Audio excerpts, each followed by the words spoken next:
ఒక్కరికే చోటుండవలసిన స్థానంలో మరొకరిని ఒకవేళ నువ్వు ఊహించుకున్నా మనం వాక్యానికి దొరికినట్టే. ఊహించుకున్నా, పలకరిస్తే కాదు, ఇక హలో హాయ్ అని చెబితే కాదు, ఊహించుకున్నా దొరికిపోతున్నాం అక్కడ. శరీర కార్యములన్న పదంలో శరీరం అంటే కేవలం ఇది మాత్రమే అనుకోకండి. మరి ఈ వైరస్ మత్తయి సువార్త 5వ అధ్యాయం 27-28 వచనాల్లో యేసుక్రీస్తు ప్రభు మాట్లాడుతున్న వైరస్ ఏంటి? ఎక్కడ జరుగుతుంది వ్యభిచారం?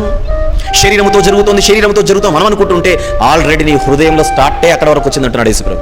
నేనెప్పుడు చేశాను అని అడిగితే, నీ హృదయంలో నువ్వు ఎన్ని మార్లు చేయలేదు? పెళ్లి రోజున నువ్వు చేసిన ప్రమాణం ఏంటి?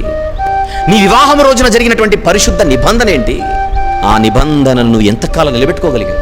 ఈరోజు మనం బ్యాప్టిజం తీసుకుని మేము వాక్యం చేత నడిపించబడుతున్నటువంటి జీవితాలు మాకున్నాయని అనుకుంటూ ఈ విషయంలో తప్పిపోతూ మనలను మనమే మోసపుచ్చుకొనుచు ఇప్పటికే ద్రోహులుగా మారిపోయి ఉండి ఉంటే కళ్ళు తెరుచుకోవలసిన అవసరం మన కళ్ళ ముందు కనపడుతోంది.